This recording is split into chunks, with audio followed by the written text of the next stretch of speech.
Arrogant bank manager mocked a black man for wasting time. Minutes later, he owned the bank. Hello everyone. Before we begin today's video, I need your help.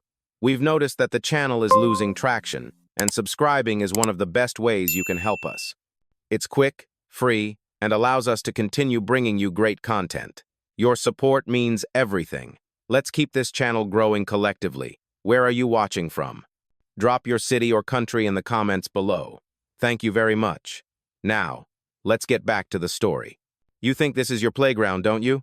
The words sliced through the quiet marble lobby like a slap made of sound. Heads turned. The bank manager, Ronald Pierce, mid-40s, white shirt too crisp for the heat, stood behind the walnut counter, glaring at the black man in front of him. The man didn't move. His name was Daniel Hayes, mid-30s, calm eyes, plain navy polo, no jewelry, no entourage, just a folder and a silence that made the room uneasy. You people always take up space and waste time, Ronald said louder, smiling at two clients nearby. They chuckled awkwardly. Daniel glanced at the clock, 10:14 a.m., and said nothing. The way he stood felt deliberate, almost like a test. Something was coming, but no one in that branch was ready for it. Before we continue, where are you watching from? Drop your city or country in the comments below. And if you believe in dignity and justice, hit like and subscribe. These stories spark change, and we're glad you're here. Now, back to Daniel Hayes. He'd arrived at Apex National Bank that morning without warning, without security, just a man carrying documents that could shift an empire. He asked for a 10-minute appointment.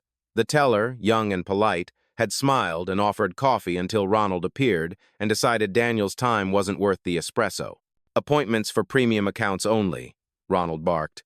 Daniel replied evenly, I scheduled one last night. Impossible, Ronald said, scanning him up and down. Our system doesn't list. He paused as the teller whispered, Actually, sir, his name's right there. 10:15, board authorization. Ronald's face tightened. Board? He laughed dryly. We don't just toss that word around, son. Daniel's voice stayed low. Then maybe you should learn who signs your paychecks. The sentence landed soft but heavy. A client waiting nearby snorted. He's bluffing. Ronald leaned across the counter. You're holding up real business. People with actual money. Daniel tilted his head, the faintest smile touching his lips. Good to know how you rank them, Ronald smirked. You know how many come in here pretending to have accounts they don't, flashing fake portfolios, wasting my team's morning. You fit the pattern.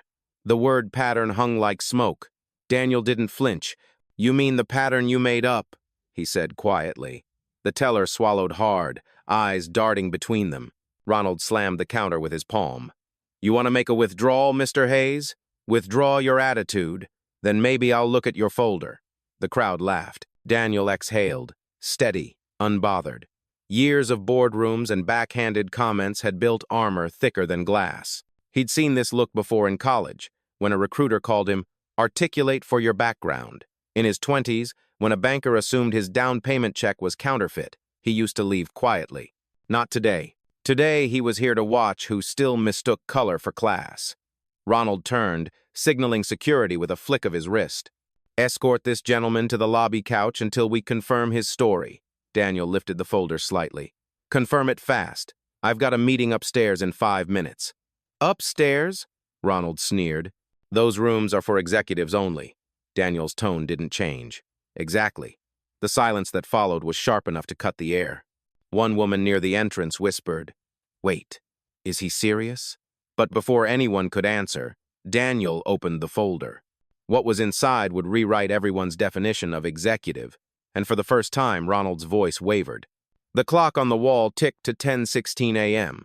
The lobby had gone uncomfortably quiet, the kind of silence that made every breath sound like a statement. Daniel Hayes did not move. The folder in his hand stayed closed, his fingers resting lightly on the edge as if he were holding back a truth that could split the room. Across the counter, Ronald Pierce straightened his tie, masking the unease creeping into his voice. Security will be here any second, he said, glancing toward the glass doors. But no one came.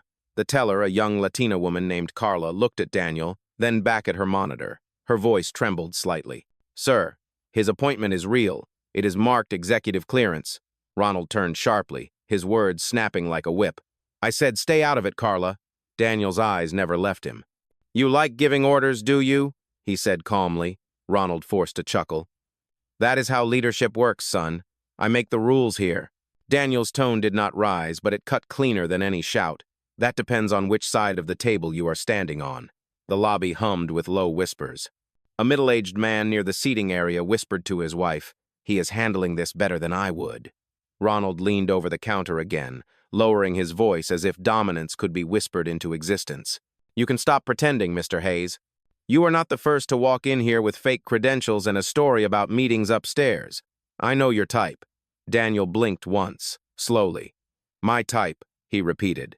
"That word seems to follow me around this city." He looked at the polished floor, his reflection warping in the marble. "When I was 23, a bank like this froze my account for suspicious activity because I deposited my first commission check. They said I did not fit the profile of someone who could earn that kind of money. You know what I did?" Ronald smirked. "You filed a complaint?" Daniel shook his head. "No. I bought the company that underwrote their insurance. I like patterns. They tell me who to correct next." Carla's eyes widened slightly. Ronald laughed nervously. "Nice story. Too bad fairy tales do not come with deposit slips." Daniel took one step closer to the counter, his voice steady. "You keep thinking this is a story. That is what makes you blind." His phone buzzed once, lighting up the folder's reflection on the marble floor. Ronald frowned. "No phones in restricted areas," he snapped.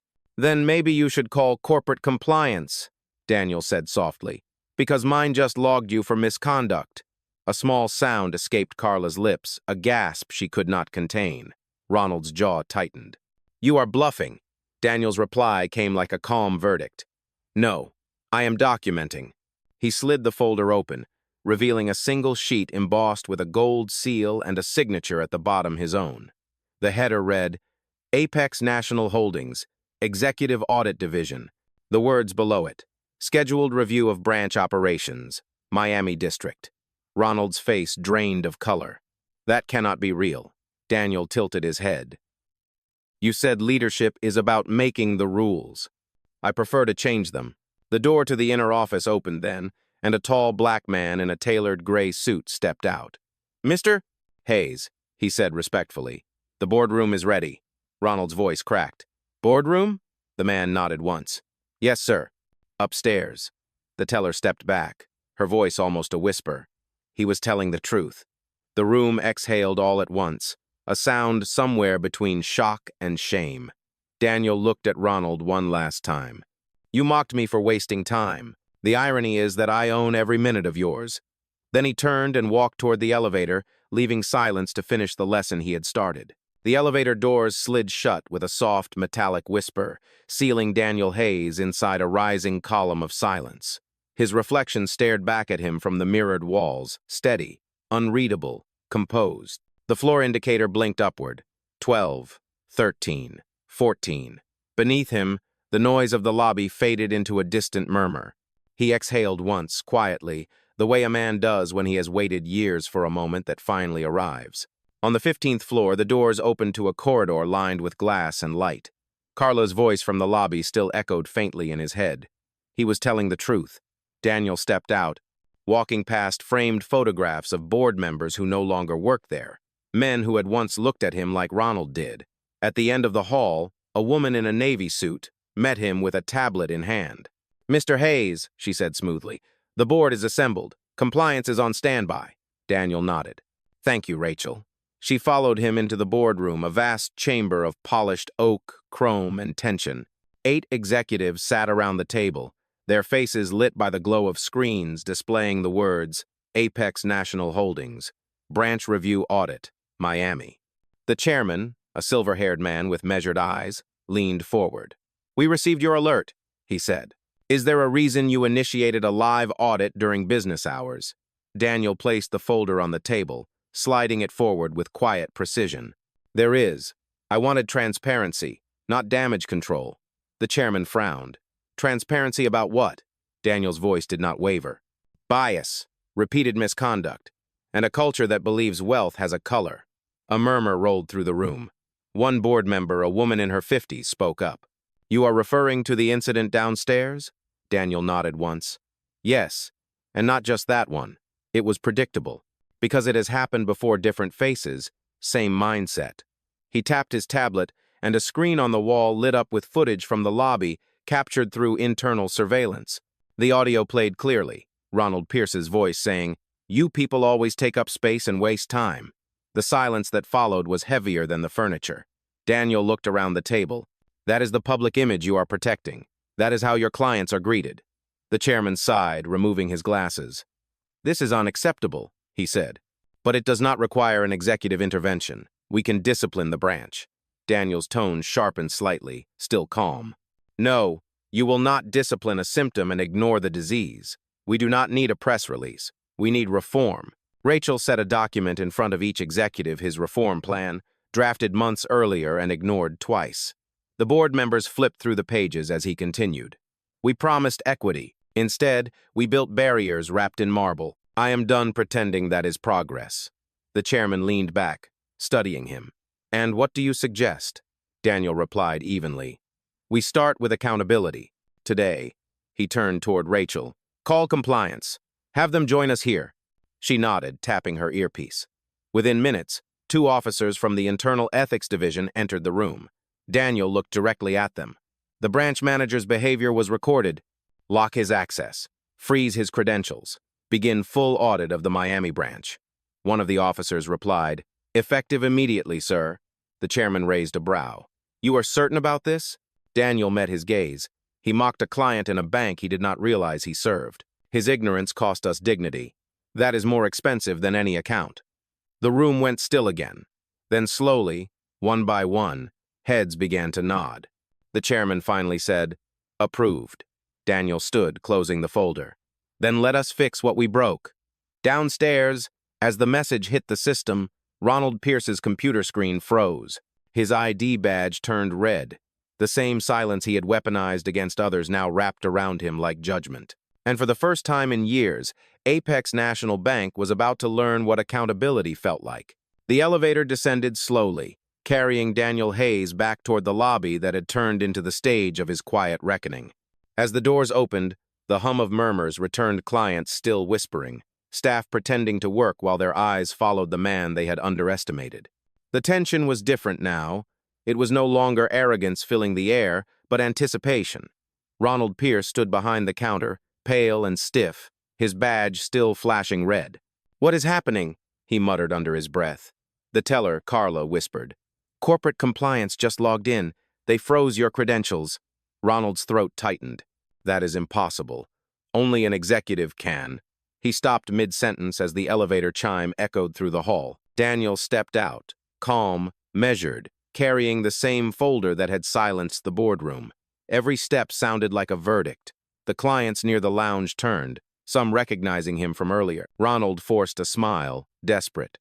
"Mr. Hayes, listen, there has been a misunderstanding." Daniel cut him off gently, his voice even but final. "The misunderstanding," he said, "was believing you had the right to decide who belongs in this space." Ronald's face twitched, a faint shadow of defiance crossing his eyes. "Look, I was just following policy," he said. Daniel's reply was quiet. "Policy does not teach contempt. People do." Carla stepped slightly forward, nervous but steady. "Sir," she said, looking at Daniel, "do you need me to verify anything?" Daniel shook his head. "You already did when you told the truth." Ronald turned sharply toward her. "You are making this worse for everyone." She flinched, but Daniel's voice stopped him cold. "No, Ronald, she is making it better for the first time today." The security guard who had been watching from the corner shifted awkwardly, lowering his radio. Daniel looked around the lobby, his gaze steady but not cruel. For years, this branch has hidden behind marble floors and polite smiles while humiliating people who look like me. You all called it policy. I call it what it is, bias in a suit. No one spoke. The weight of his words filled every corner of the room. A client near the entrance murmured, "About time someone said it." Daniel turned to the teller's counter, setting the folder down. "Effective immediately," he said. "This branch is under executive review. All staff will remain until compliance concludes their audit." Ronald laughed weakly, a nervous sound. "You cannot just walk in and take over." Daniel's tone stayed calm. "I did not walk in. I own in." The silence that followed was absolute. Carla covered her mouth to hide her shock. Even the security guard lowered his eyes. Ronald tried to speak again, but Daniel's phone buzzed softly in his hand. He answered it without looking away. "Rachel," he said. Her voice came through clearly. "Corporate has confirmed. Access to the branch manager's account is terminated. The board also approved your directive to restructure leadership within 24 hours. Daniel nodded once. "Good. Initiate the staff compliance interviews. Start with the teller." She showed integrity. Ronald's voice cracked. "You cannot be serious, her?" Daniel turned to him, his gaze like still water. "She chose truth over silence. That is leadership, something you never learned." Ronald's shoulders sagged. The authority he had worn like armor slipped away, leaving only guilt. Daniel looked toward the clients who had gathered near the door, some filming quietly, others simply watching in disbelief. "You all witnessed what happened here," he said. "Remember this moment, because justice does not always arrive with noise. Sometimes it walks in quietly, opens a folder, and ends the story you started." The room stayed silent as he turned and walked toward the window, sunlight cutting across the floor like a verdict. For the first time that morning, the bank felt honest, uncomfortable, exposed, but honest. The tension in the lobby felt alive, pulsing through the glass walls and polished marble floors as if the entire building had a heartbeat. Ronald Pierce stood frozen, the color drained from his face, while Daniel Hayes stood a few feet away, calm and composed, his presence commanding the space without a single raised voice. Carla, the teller, glanced nervously at her monitor as notifications from corporate flooded in, each one confirming what everyone already sensed: the balance of power had shifted. Daniel turned toward the cluster of employees gathered near the back offices. "I want everyone to stay where you are," he said evenly. "Compliance is reviewing your activity logs in real time. This is not a punishment. It is an audit of culture." His words carried the kind of authority that did not need to shout to be obeyed. A client near the waiting chairs whispered, "He talks like he owns the place." Another replied softly, "He does." Ronald tried to recover his composure. "You are making a mistake," he said. "I was enforcing security. We deal with frauds every day." Daniel looked directly at him. "You deal with assumptions every day, not frauds. And you built a system that rewards that behavior." The automatic doors at the front opened, and two corporate compliance officers entered, both wearing dark suits, both carrying tablets. One approached Daniel with a nod. "Mr. Hayes, the branch systems have been secured. Live review is active." Daniel thanked him, then turned back to the staff. "We will handle this professionally," he said. "No one will be embarrassed, but everyone will be accountable." Ronald gave a dry laugh, desperate to salvage dignity. "You came here to humiliate me." Daniel's expression softened slightly, but his tone remained precise. "No, Ronald, you did that to yourself when you mistook authority for superiority." The words landed like a verdict. One of the officers stepped forward and read from her screen. "Ronald Pierce, your record shows 8 prior client complaints labeled unverified. 5 of those were from clients of color. None were escalated. Do you dispute this?" Ronald's mouth opened, but no sound came out. Carla whispered, "I remember 2 of those." Daniel nodded slowly. "Silence hides patterns. We are done hiding them." The officer continued. "Per executive order, your employment with Apex National Holdings is suspended pending full investigation." Ronald's voice cracked. "Suspended?" Daniel corrected her gently. "Terminated." He took a step closer, lowering his voice just enough that the entire lobby leaned in to hear. "You called me a waste of time, Ronald. But time is the one thing I have invested in fixing people like you." Ronald's shoulders dropped. His arrogance melted into disbelief. Behind him, the security guard quietly turned off his radio. Carla looked down at her keyboard, tears welling in her eyes, not from sadness, but from relief. One client began to clap softly, then another, until the sound grew into a slow rhythm of justice echoing through the lobby. Daniel did not smile. He simply nodded once, acknowledging the moment but not basking in it. "This is not about revenge," he said. "It is about restoration." He turned to the compliance team. "Open the branch windows. Let people see this place for what it is: transparent." Sunlight flooded through the tall glass panes, cutting across the desks, washing away the shadows of entitlement that had ruled the space for too long. Daniel glanced at his reflection in the glass, then at the staff watching him. "For years, I stayed quiet when dignity was dismissed as inconvenience," he said quietly. But silence is expensive, and today I am done paying for it.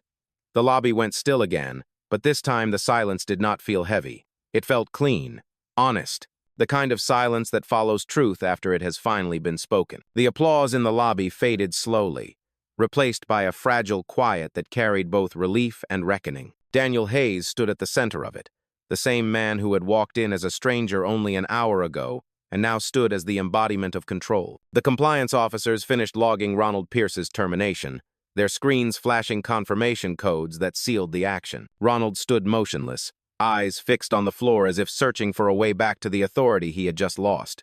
Daniel turned to the staff. "Every person in this room will be retrained," he said, his voice steady and unyielding. "Not in procedures, but in perception. I am not here to shame anyone. I am here to rebuild what bias broke." Carla nodded slightly, her hands trembling over the keyboard. "Mr. Hayes," she said quietly, "what happens now?" Daniel looked at her kindly. "Now we start listening." The door to the lounge opened and two clients stepped forward, one of them a middle-aged black woman in a gray blazer. "Excuse me," she said softly. "I was here last month. He made me wait 45 minutes, said my ID needed verification. I never came back until today." Daniel met her gaze with quiet respect. "Thank you for coming back," he said. "You should never have had to prove you belonged." She smiled faintly, the kind of smile that carries pain but also recognition. Daniel looked toward the compliance officers. "Document her account. She should not have to file a complaint to be heard." They nodded. Ronald raised his head suddenly, desperation cracking through his voice.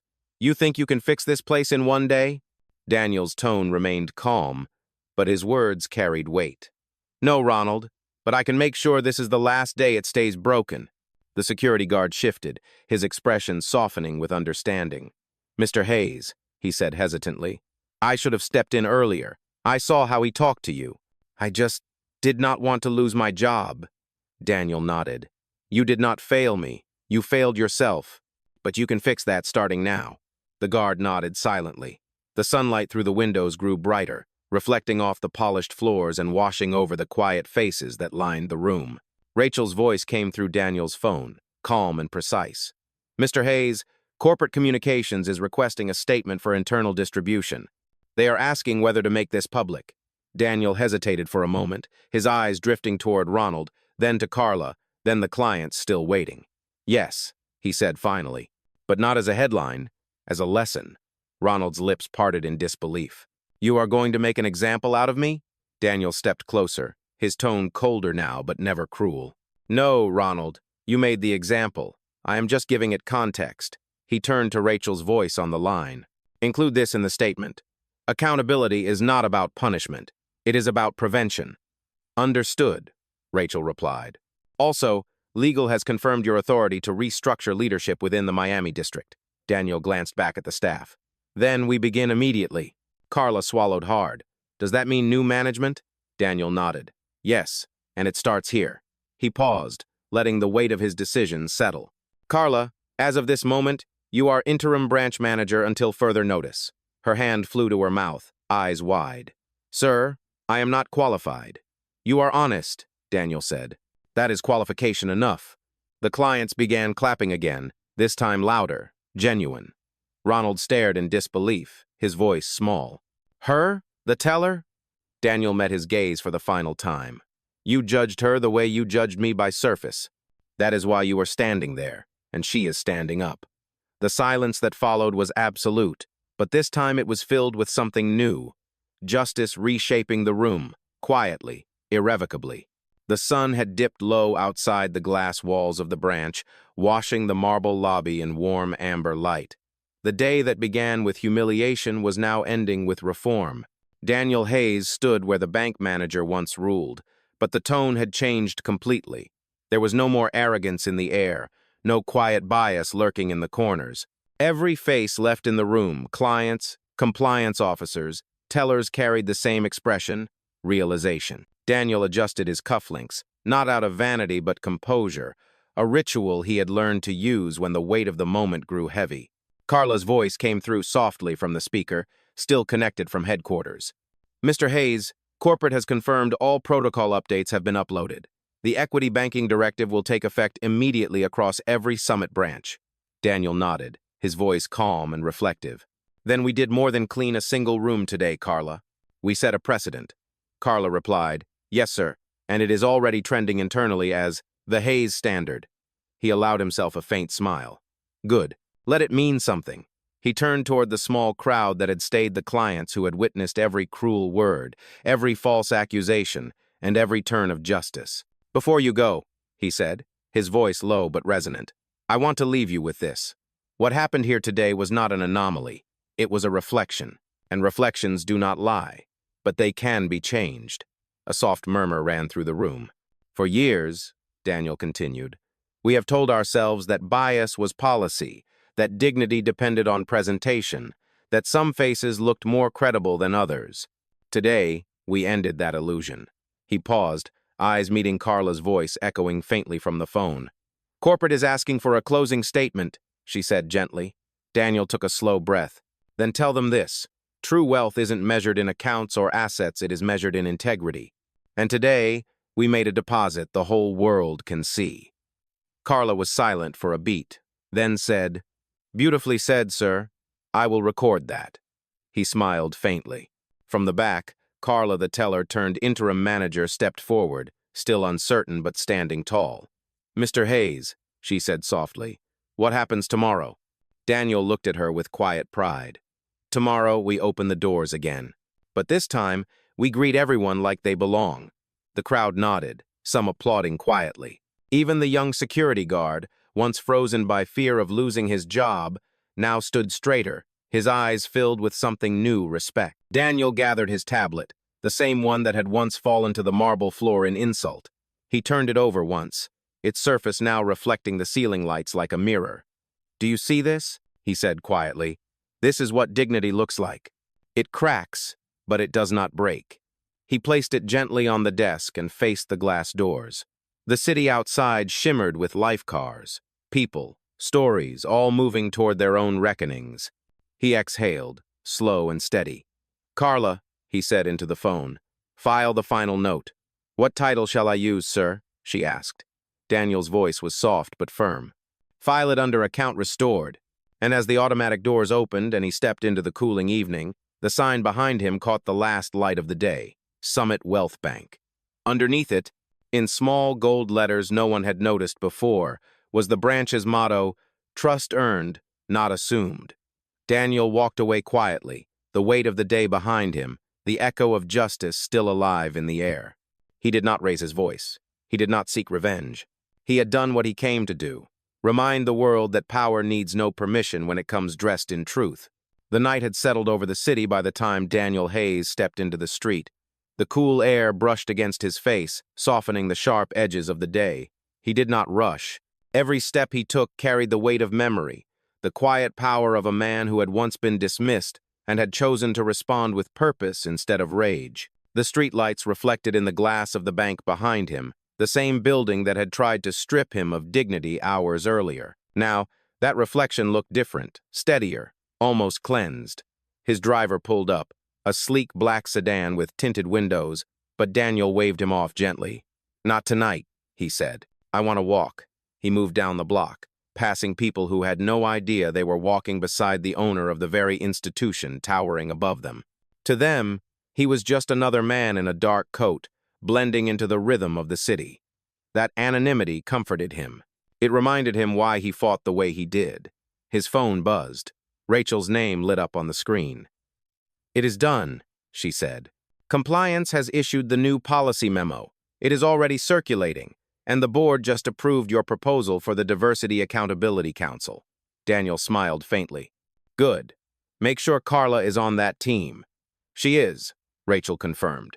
You made an impression today, Daniel. The clip of you saying trust is earned, not assumed. It is spreading internally. Daniel chuckled softly. Let it. Maybe someone will finally believe it. He stopped at the edge of a small park, the same one he had passed that morning on his way to the bank. Children had played there earlier, their laughter echoing through the trees. Now it was quiet, the benches empty except for a man feeding pigeons under a lamp. Daniel sat on the opposite bench, breathing in the cool air. For a long moment, he said nothing. Then, quietly, almost to himself, he spoke. My father used to tell me, Dignity is not a thing you earn from others. It is the thing you refuse to let them take. He looked at his reflection in a puddle near his shoes, the rippling water distorting his face but never erasing it. "You were right, Dad," he whispered.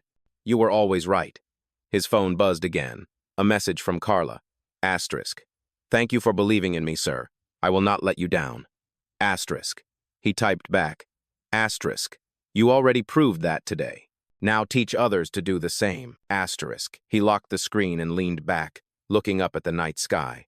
Somewhere above the tall skyline, beyond the neon and noise, the stars shone faintly unseen by most but still there. Just like the people who fought quietly every day to be seen, respected, and treated as equals.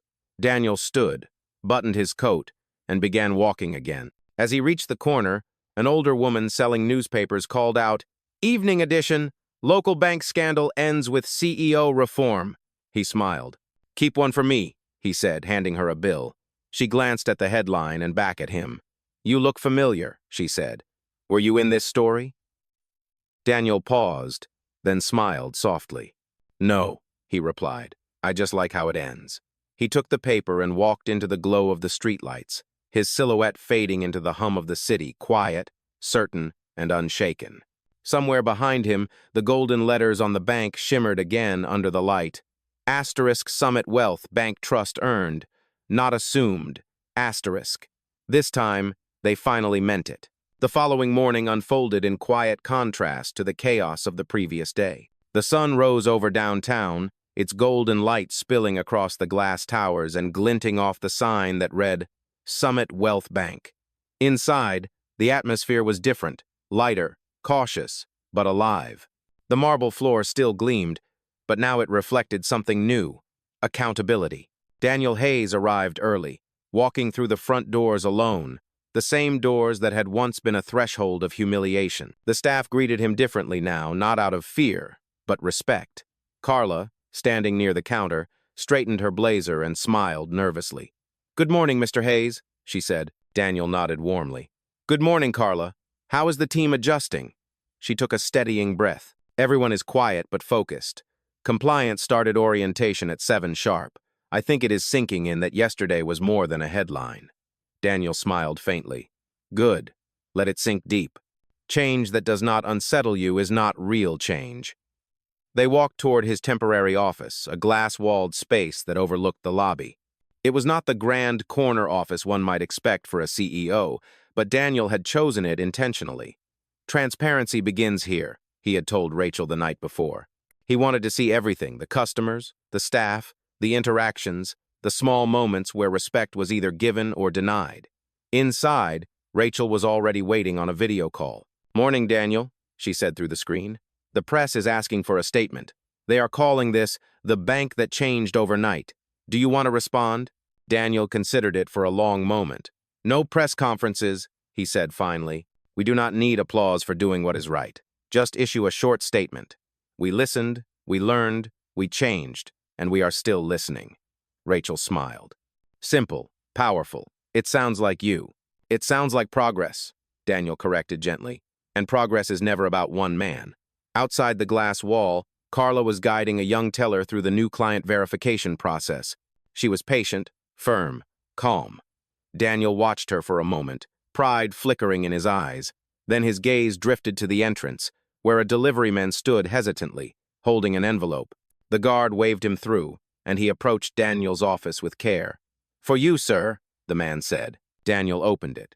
Inside was a handwritten letter on ivory paper. The penmanship was elegant but firm. It read, Asterisk Mr. Hayes, I watched the footage from yesterday. My son sent it to me from Chicago. I used to work in banking 30 years ago. I know what it feels like to be looked at like you do not belong. Thank you for standing your ground without raising your voice. You reminded people like me that dignity is not dead. Respectfully, Harold Green, retired branch manager, Atlanta. Asterisk. Daniel folded the letter carefully, the edges trembling slightly in his hands. It was not the first thank you he had received, but it was the one that hit hardest, because it came from someone who had lived it. Rachel's voice broke his silence. "Daniel, you still there?" He looked up. "Yes," he said softly. "Just thinking about how far we still have to go." She nodded on screen. You started something yesterday that cannot be undone. Good, Daniel said. Then maybe it was worth it. He turned toward the lobby again, watching Carla greet an elderly woman who had just entered. Her tone was kind, her posture open. The woman smiled, relaxed. The interaction was small, almost invisible, but Daniel saw everything. That single moment the ordinary done right was the real reform. He leaned back slightly, folded his hands, and said to himself, this is how justice begins, not with noise, with consistency. The morning sunlight caught his reflection on the glass, blending it with the motion of the people outside, a reminder that dignity, once restored, does not belong to one person. It belongs to everyone who chooses to see it. The week after the incident at Summit Wealth Bank felt like a quiet revolution disguised as routine. No press releases, no grand speeches, just action. Daniel Hayes arrived every morning at 7 a.m., walking through the same lobby where he had once been humiliated. But this time, there were subtle changes everywhere. The greeting at the door was warmer. The staff uniforms had name pins that now included their pronouns and heritage flags, a small detail Daniel insisted on. Identity should never be invisible, he had told Rachel. The posters on the walls carried a new message beneath the Summit Wealth logo. Asterisk respect is the first transaction. Asterisk. It was a motto Daniel had written himself. By Wednesday, the first round of staff workshops had begun. Not the usual compliance training full of corporate jargon, but real sessions, raw, honest, uncomfortable. Daniel sat in the back of everyone, silent, listening. The facilitator asked a question that hung in the air like a confession. When was the last time you judged someone by how they looked before you even spoke to them? The silence that followed was heavy, but real. One young teller, a man in his 20s, spoke first. Yesterday, he said quietly, a woman came in with paint-stained clothes. I assumed she was applying for a small withdrawal. Turns out she owns a design firm that does our office interiors. The facilitator nodded. And what did you learn? The teller swallowed hard. That assumptions are expensive. Daniel did not speak, but his eyes said enough. He knew that kind of awakening mattered more than any policy memo. That afternoon, Rachel joined him in his office with an update. The footage has gone viral internally, she said. Every department is talking about it. HR wants to know if they can use it for training. Daniel shook his head. Not as a spectacle, he said. If they show it with context. I do not want employees to see a man fighting discrimination. I want them to see a company confronting its reflection. Rachel smiled softly. That is exactly why you lead. No, Daniel replied. That is why I serve. As she left, Daniel turned toward the window, watching the flow of people outside the same city, but somehow different. The air carried the faint rhythm of change, like the world had shifted a few degrees toward fairness. His phone buzzed a call from his father's old friend, a retired banker named Clarence. The voice on the other end was slow, raspy, but proud. Danny, I saw what you did. You know, your father used to say, if you ever find yourself in a room full of people who doubt your worth, do not waste time proving it. Just own the room. Seems like you finally did. Daniel smiled faintly. I am just trying to make sure nobody else has to. You already did that, son, Clarence replied. Now make sure they remember. When the call ended, Daniel sat in silence for a long moment. Outside, the last light of evening bent through the glass and fell across the lobby floor, turning it gold. Carla walked by, carrying documents, stopping briefly to help an elderly client with the door.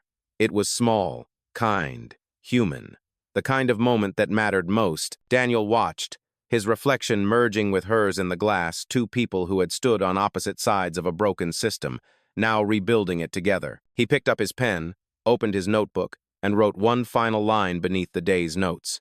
Asterisk power is not about who controls the room. It is about who restores balance when it tilts. Asterisk. He closed the notebook, turned off the lights, and walked out through the same doors that had once been a symbol of exclusion. Now, they opened with quiet dignity, reflecting the truth he had always known deep down, that justice does not shout. It stands its ground, and the world learns to listen.